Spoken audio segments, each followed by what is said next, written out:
We're going to be looking at collars today, and I'm going to be showing you how to draft a collar stand and a collar.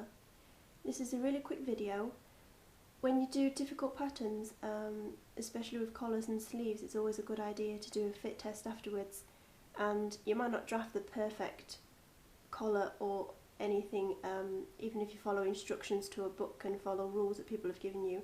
You always have to fit it because everyone has different measurements and different shapes and sizes.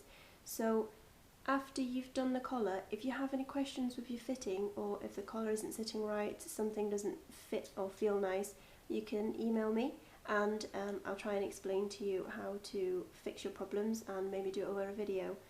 And also I've got another video already on how to fit a collar when you can see the stitching on the back of your neck, and how to extend your collar and alter your pattern so that it covers the stitching again. So if you haven't seen it already, go and check it out, and maybe there will be some more videos on how to fit collars. So if you have any questions, feel free to contact me. First of all, we need to measure the neck measurements, so I've just sketched a back piece and a front piece. From the centre back to the shoulder point is your back neck measurement, and we're going to call it X. And for the front, we're calling it Y, from the shoulder point to the centre front, and the centre front is in line with all your buttons. So after you've got those measurements, you need to draw a straight line, square it up on one end, so just draw a 90 degrees line up there, and this will be the draft for your collar stand. So that's my centre back. You need to mark your back neck measurements and your front neck measurements. So your X will be from the centre back to whatever measurement it is, just measure it to there, and this will be your shoulder notch. And take your front neck measurement, measure it from the notch, and mark your centre front here. And this is your Y measurement. And I'm going to be doing my collar stand at 3 centimetres, so just measure 3 centimetres parallel to that baseline you've drawn.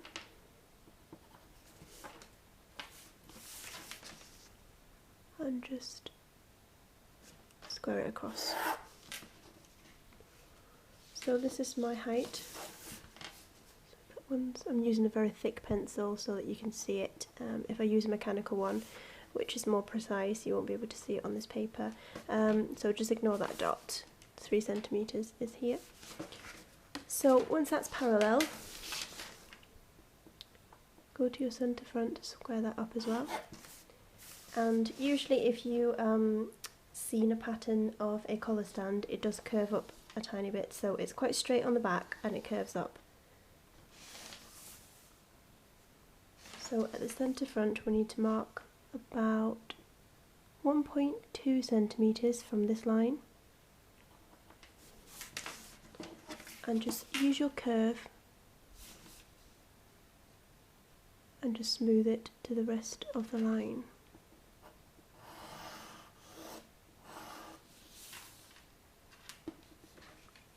After you've done that, you need to square up from this point, so 90 degrees here.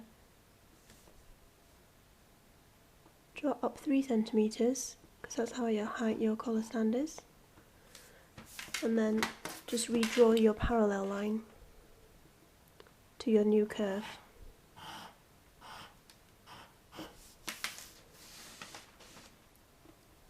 And then I'm just going to rub out the original line so you don't get too confused.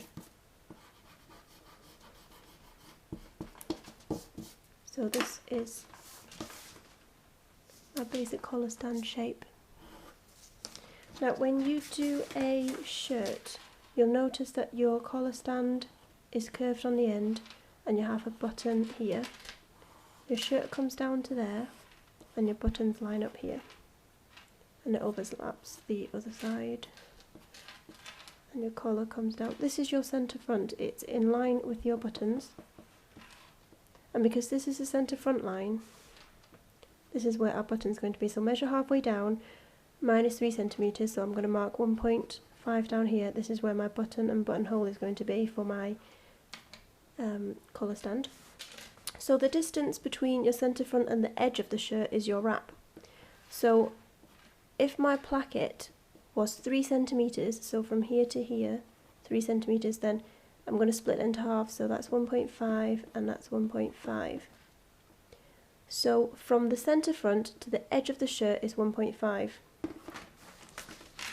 On your collar stand from the centre front you also need to add 1.5, and that will go to the end of your shirt. And this curve here, you can curve it to however you want, whatever shape you want it to be, so roughly like that. And this is your centre front line marked here, and your collar is going to be sewn along this edge and it will stop at the centre front. So this is half of your pattern because that is the centre back, so you need to double it afterwards, and this is your shoulder notch. And then you just need to add seam allowance all the way around, and that's your collar stand.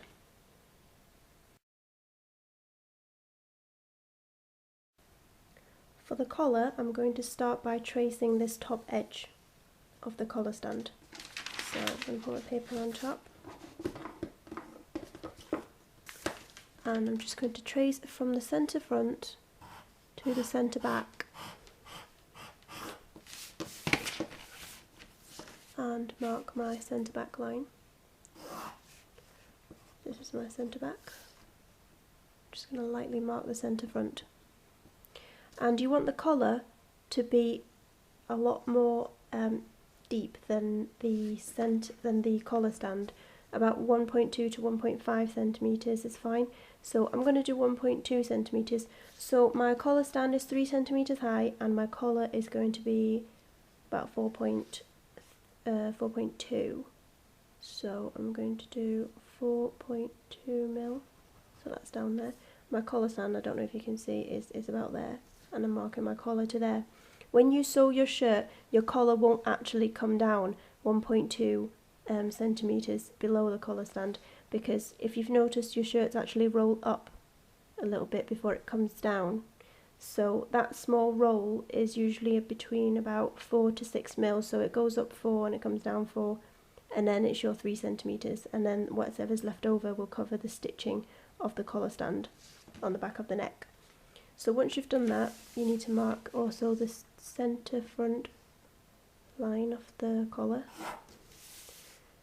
It doesn't need to be parallel to the centre back, and it doesn't need to be in line with the centre front either, so somewhere in between, straight down, and I'm going to square across from the centre back where I've marked my 4.2. I'm going to go straight up to about there, about halfway, about 2/3 of the way actually, and then just curve down a tiny bit.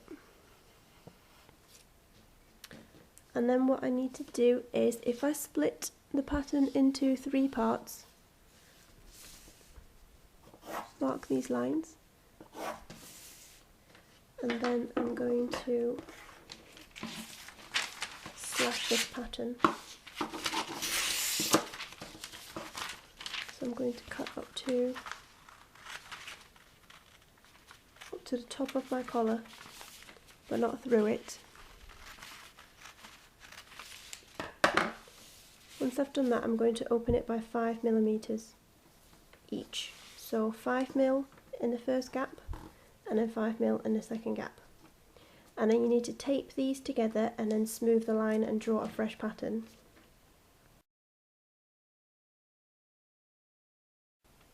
So I've taped my collar down with 5mm gap in the 2 slashes that I've done.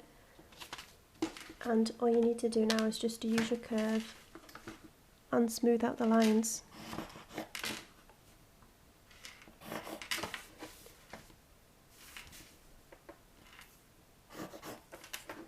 And once you've done that, all you need to do is add the seam allowance. And remember, when you do the fitting afterwards, you can find a various number of different things that you want to change. It could be that you want this to be bigger, more narrow. It could be the fit. Could be neck sizes. It could be anything. So it's best to cut it out and give it a go, and if you have any problems just leave me a message and we'll see what we can do.